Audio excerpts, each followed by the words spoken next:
नमस्कार दोस्तों, मैं दिखाता हूँ आपको हॉरर स्टोरी और आप सुन रहे हैं हॉरर कहानी, वो भी हॉरर दृश्य की जुबानी।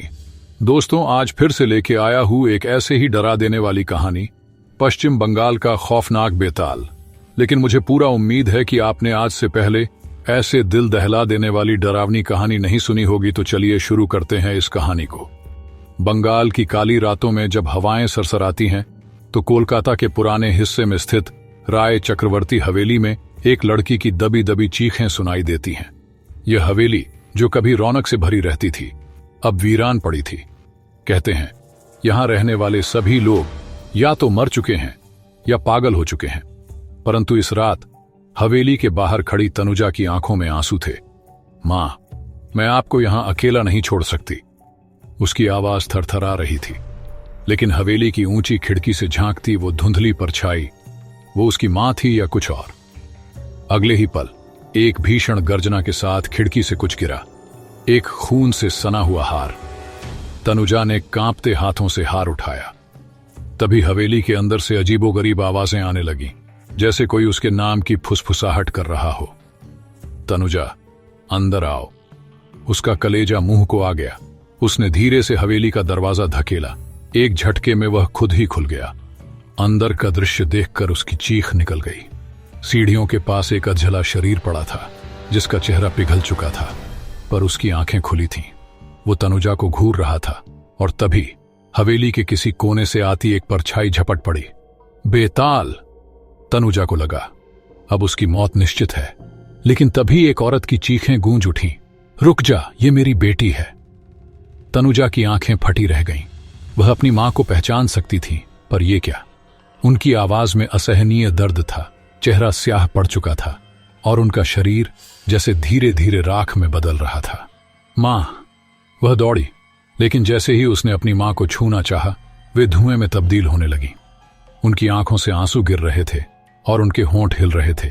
भाग जा तनुजा, बेताल तुझे छोड़ेगा नहीं। और फिर एक कर्कश हंसी गूंज उठी। तनुजा हिल चुकी थी। बेताल ने उसे घेर लिया था, लेकिन तभी हवेली के पुराने चित्रों पर उसकी नजर पड़ी। उसमें एक आदमी खड़ा था, जिसकी शक्ल बेताल से मिलती थी। तभी हवा में एक धमाका हुआ और आवाज आई, मैं राय चक्रवर्ती हूं, इस हवेली का मालिक, और तुम मेरी बलि हो। तनुजा के सामने खड़ी वो परछाई अब पूरी तरह स्पष्ट हो चुकी थी।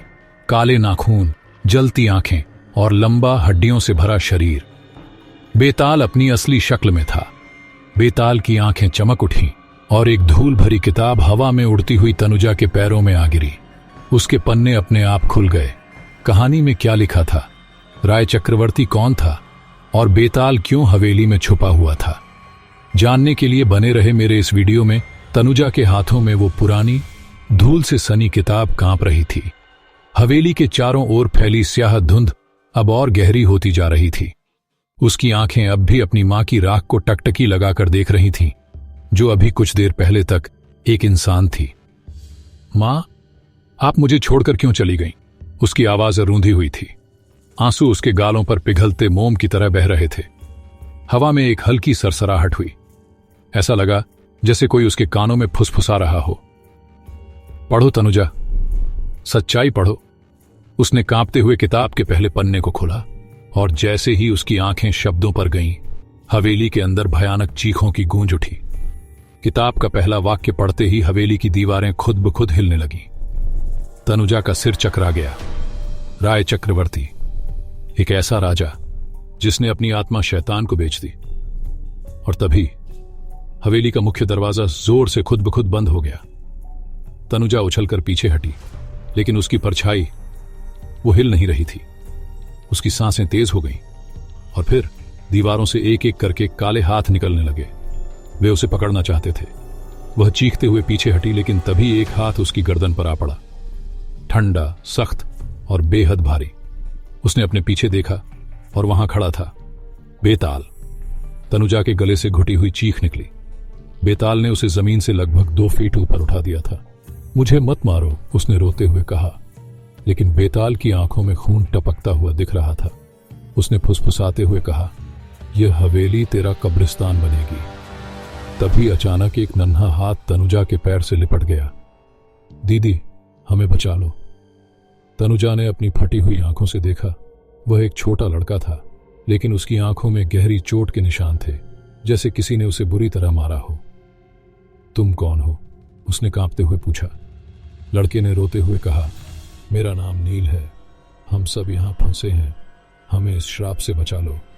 और अगले ही पल बेताल ने जोर से दहाड़ मारी और लड़के की गर्दन मुड़ गई। एक जोरदार धमाके के साथ उसकी लाश धूल में बदल गई। तनुजा जमीन पर गिर पड़ी। उसकी हिम्मत अब जवाब दे रही थी, पर तभी किताब के अगले पन्ने पर कुछ लिखा दिखा। राय चक्रवर्ती ने 100 बच्चों की बलि दी थी, जिससे वह अमर हो सके, लेकिन उन आत्माओं ने उसे बेताल बना दिया। 100 बच्चों की बलि। तभी एक और झटका लगा।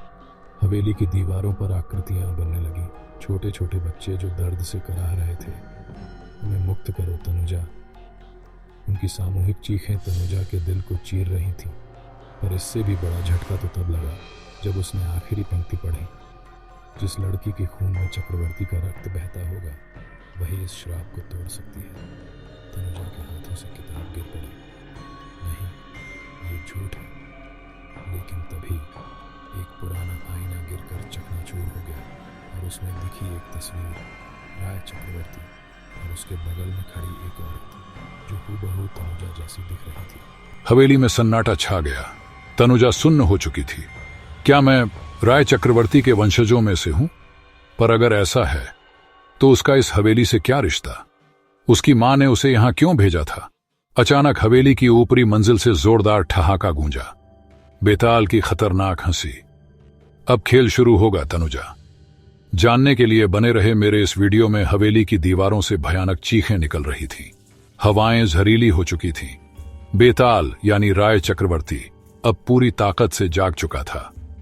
तनुजा के सामने काले धुएं में से उसकी लाल आंखें चमक रही थीं। वह जमीन से कुछ फीट ऊपर हवा में तैर रहा था। उसके नाखून अब लंबे और नुकीले हो चुके थे। तू मेरी वंशज है तनुजा, तुझे मेरी जगह लेनी होगी। बेताल की आवाज गरजी। कभी नहीं, तनुजा ने साहस बटोर कर कहा। तो मरने के लिए तैयार हो जा। अचानक बेताल हवा में जोर से उछला और उसने तनुजा पर झपट्टा मारा। लेकिन तभी हवेली के चारों ओर से अजीब हलचल शुरू हो गई। दीवारों से छोटे छोटे बच्चे निकलने लगे। वो ही बच्चे जिनकी बलि देकर राय चक्रवर्ती ने अपनी आत्मा शैतान को बेची थी। अब हमें न्याय चाहिए। उन बच्चों की आवाजें गूंज उठीं। बेताल घबरा गया। उसने उन्हें जलती आंखों से घूरा और जोर से चिल्लाया, नहीं, तुम सब मुझे नहीं रोक सकते। लेकिन इस बार वे बच्चे कमजोर नहीं थे। वे एक दूसरे का हाथ पकड़कर बेताल के चारों ओर घेरा बना रहे थे। और फिर कुछ ऐसा हुआ जिसकी किसी ने कल्पना नहीं की थी। बच्चों की आत्माएं आपस में मिलकर एक दिव्य रोशनी में बदल गईं। पूरी हवेली जगमगाने लगी। बेताल चीख उठा, नहीं, मुझे ये रोशनी सहन नहीं होती। लेकिन रोशनी और तेज हो गई। बेताल का शरीर जलने लगा। उसकी चमड़ी जगह जगह से गलने लगी। उसने तड़पते हुए तनुजा की तरफ देखा। मैं अमर हूं, मुझे कोई नहीं मार सकता। लेकिन तभी तनुजा ने अपनी मां की राख उठाई और रोते हुए कहा, यह तुम्हारे पापों का अंत है। उसने राख को बेताल की ओर उछाल दिया। राख हवा में मिल गई और तेज आंधी में बदल गई। हवेली की छत हिलने लगी और अचानक बेताल की जोरदार चीखें गूंज उठीं। नहीं, यह संभव नहीं। और अगले ही पल बेताल आग के गोले में बदल गया और हवेली के फर्श में समा गया। हवेली शांत हो गई। हवा में फैला झर धीरे धीरे गायब होने लगा। बच्चे अब मुस्कुरा रहे थे। अब हम मुक्त हैं। उनकी आत्माएं धीरे धीरे आसमान की ओर उठने लगीं। लेकिन तभी एक बच्चा तनुजा के पास आया और धीरे से बोला, तुमने हमें बचा लिया, लेकिन तुमने अपनी मां को खो दिया। तनुजा की आंखों से आंसू बह निकले। उसने फुसफुसाकर कहा, मैंने उन्हें बचा नहीं सकी। लेकिन तभी एक हल्की हवा चली और उसमें उसकी मां की आवाज गूंजी, मैं हमेशा तेरे साथ रहूंगी मेरी बच्ची, तूने बुराई को हराया है। तनुजा ने हवेली के बाहर आकर देखा। अब वह वीरान नहीं थी। हवेली की पुरानी दीवारें चमकने लगी थीं, पेड़ हरे हो चुके थे और आसमान में पहली बार चांदनी फैली थी। वह धीरे धीरे मुस्कुराई और बुदबुदाई, अंधकार कितना भी गहरा हो, लेकिन सत्य और अच्छाई की रोशनी हमेशा उसे मिटा देती है। और इसके साथ ही पश्चिम बंगाल के खौफनाक बेताल का अंत हो गया।